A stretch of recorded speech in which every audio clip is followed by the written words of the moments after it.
بسم اللہ الرحمن الرحیم۔ حیات الصحابہ حصہ نمبر 3، قبر اور عالم برزخ میں جو کچھ ہوتا ہے اس پر ایمان لانا۔ حضرت عبادہ بن نصیر رحمۃ اللہ علیہ کہتے ہیں کہ جب حضرت ابوبکر رضی اللہ عنہ کی وفات کا وقت قریب آیا تو انہوں نے حضرت عائشہ رضی اللہ عنہ سے فرمایا، میرے ان کپڑوں کو دھو کر مجھے انہی میں کفن دے دینا، کیونکہ مرنے کے بعد تمہارے باپ کی دو حالتوں میں سے ایک حالت ضرور ہوگی، یا تو اسے اس سے بھی اچھے کپڑے جنت کے پہنائے جائیں گے، یا یہ کفن کے کپڑے بھی بری طرح چھین لیے جائیں گے۔ حضرت عائشہ رضی اللہ عنہا فرماتی ہیں، جب حضرت ابوبکر رضی اللہ عنہ کی وفات کا وقت قریب آیا تو میں نے اظہار غم کے لیے یہ شعر پڑھا، آپ کی عمر کی قسم، جس دن موت کے وقت سانس اکھڑنے لگے اور اس کی وجہ سے سینہ گھٹنے لگے تو اس وقت جوان آدمی کو مال کی کثرت نفع نہیں دیتی۔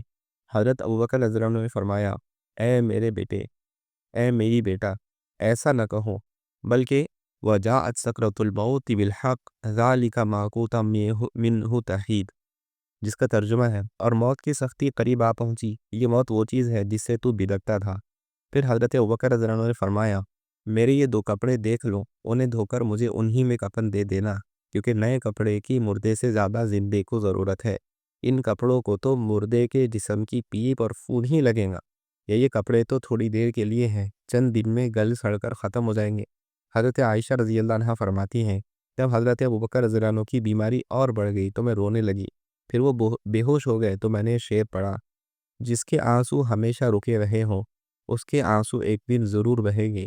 پھر ان کو ہوش آیا تو فرمایا، بات ویسے نہیں ہے جیسے تم نے کہی، بلکہ اے میری بیٹا، صحیح بات وہ ہے جسے اس آیت میں بتایا گیا، وجاءت سکرۃ الموت بالحق ذالک ما کنت منہ تحید۔ پھر پوچھا، حضور صلی اللہ علیہ وسلم کا کس دن انتقال ہوا تھا؟ میں نے عرض کیا، پیر کے دن۔ فرمایا، آج کون سا دن ہے؟ میں نے عرض کیا، پیر کا دن۔ فرمایا، مجھے اللہ کی ذات سے امید ہے کہ اب سے لے کر رات تک کسی وقت میں اس دنیا سے چلا جاؤں گا۔ چنانچہ منگل کی رات کو ان کا انتقال ہوا، اور یہ بھی فرمایا کہ حضور کو کتنے کپڑوں میں دفن کیا گیا تھا؟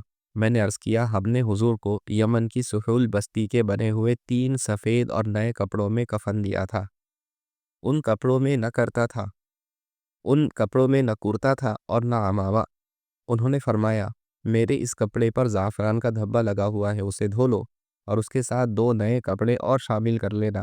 میں نے عرض کیا، یہ کپڑا تو پرانا ہے۔ فرمایا، زندے کو مردے سے زیادہ نئے کپڑے کی ضرورت ہے، کفن کے کپڑے تو جسم سے نکلنے والے خون اور پیپ سے خراب ہو جائیں گے۔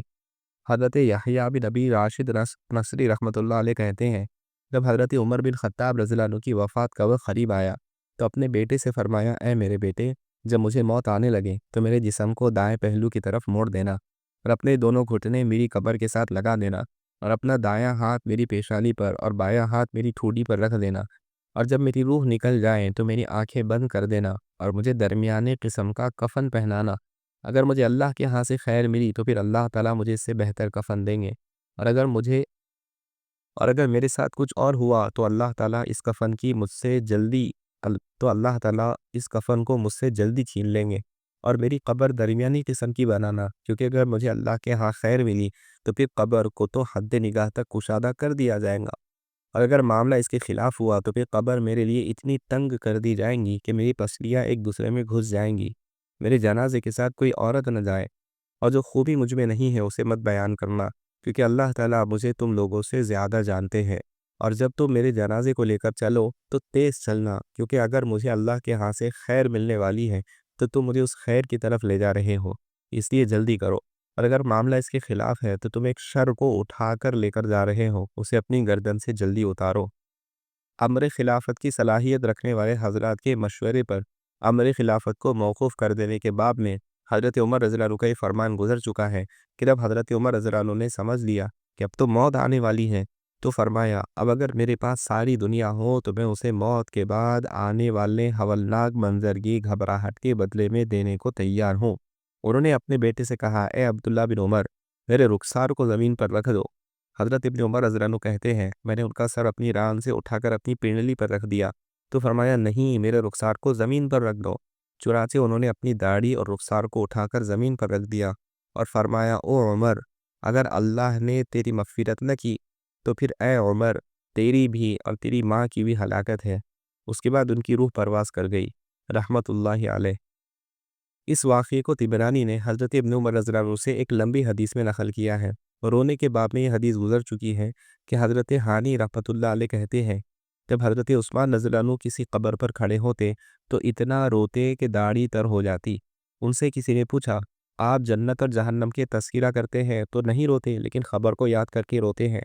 آگے پوری حدیث ذکر کی ترمذی نے اس حدیث کو نقل کیا ہے اور اسے حدیث حسن قرار دیا ہے۔ حضرت خالد بن ربیع رحمۃ اللہ علیہ کہتے ہیں، جب حضرت حذیفہ رضی اللہ عنہ کی بیماری بڑھی تو یہ خبر ان کی جماعت اور انصار تک پہنچی۔ یہ لوگ آدھی رات کو یا صبح کے قریب حضرت حذیفہ رضی اللہ عنہ کے پاس آئے، میں بھی ان کے ساتھ تھا۔ حضرت حذیفہ رضی اللہ عنہ نے پوچھا، اب کیا وقت ہے؟ ہم نے عرض کیا، آدھی رات ہے یا صبح کے قریب۔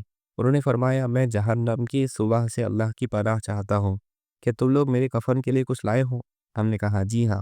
انہوں نے فرمایا، کفن مہنگا نہ بنانا، کیونکہ اگر اللہ کے ہاں میرے لیے خیر ہوئی تو مجھے اس کفن سے بہتر کپڑا مل جائے گا، اور اگر دوسری صورت ہوئی تو یہ کفن مجھ سے جلدی چھین لیا جائے گا۔ حضرت ابو وائل رحمۃ اللہ علیہ کہتے ہیں، جب حضرت حذیفہ رضی اللہ عنہ کی بیماری بڑھ گئی تو بنو عبس کے کچھ لوگ ان کے پاس آئے۔ حضرت خالد بن ربیع عبسی نے مجھے بتایا، حضرت حذیفہ رضی اللہ عنہ مدائن میں تھے، ہم آدھی رات کو ان کے پاس گئے۔ آگے پچھلی حدیث جیسا مضمون ہے۔ حضرت سلا بن ظفر رحمۃ اللہ علیہ کہتے ہیں کہ حضرت حذیفہ رضی اللہ عنہ نے مجھے اور حضرت ابو مسعود کو بھیجا۔ ہم نے ان کے کفن کے لیے 2 دھاری دار منقش چادریں 300 درہم میں خریدی۔ انہوں نے ہم سے کہا، تم نے میرے لیے جو کفن خریدا ہے وہ ذرا مجھے دکھاؤ۔ ہم نے انہیں وہ کفن دکھایا۔ انہوں نے کہا، یہ کفن تو میرے لیے مناسب نہیں ہے، میرے لیے تو 2 سفید عام چادریں کافی تھی۔ ان کے ساتھ قمیص کی بھی ضرورت نہیں، کیونکہ خبر میں تھوڑی ہی دیر گزرے گی کہ یا تو ان 2 چادروں سے بہتر کفن مجھے مل جائے گا یا پھر ان سے بھی زیادہ برے کپڑے پہنا دیے جائیں گے۔ چنانچہ ہم نے ان کے لیے 2 سفید چادریں خریدی۔ ابو نعیم کی دوسری روایت میں مضمون ہے کہ حضرت حذیفہ رضی اللہ عنہ نے کفن دیکھ کر فرمایا، تم اس کفن کا کیا کرو گے؟ اگر تمہارا یہ ساتھی نیک ہوا تو اللہ تعالیٰ اس کے بدلے میں عمدہ کفن دیں گے، اور اگر یہ نیک نہ ہوا تو قبر کے دونوں کنارے اسے قیامت تک گیند کی طرح پھینکتے رہیں گے۔ حاکم کی روایت میں یہ ہے، اگر تمہارا یہ ساتھی نیک نہ ہوا تو پھر اللہ تعالیٰ یہ کفن قیامت کے دن اس کے چہرے پر ماریں گے۔ حضرت زحال بن عبد الرحمن رحمۃ اللہ علیہ کہتے ہیں کہ جب حضرت ابو موسیٰ اشعری رضی اللہ عنہ کی وفات کا وقت قریب آیا تو انہوں نے اپنے جوانوں کو بلا کر ان سے کہا، اور میرے لیے خوب گہری اور چوڑی خبر کھودو۔ وہ گئے اور واپس آ کر انہوں نے کہا، ہم خوب چوڑی اور گہری خبر کھود آئے ہیں۔ پھر انہوں نے فرمایا، اللہ کی قسم، خبر میں 2 کے سب کے حالات میں سے ایک طرح کے حالات ضرور پیش آئیں گے۔ یہ تو میری خبر کو اتنا کشادہ کر دیا جائے گا کہ اس کا ہر کونا 40 ہاتھ لمبا ہو جائے گا۔ پھر میرے لیے جنت کی طرف ایک دروازہ کھول دیا جائے گا، اور میں اس میں سے اپنی بیویوں، محلات اور جو کچھ اللہ تعالیٰ نے میرے لیے اکرام و اعزاز کے لیے وہاں تیار کر رکھا ہے وہ سب کچھ دیکھوں گا۔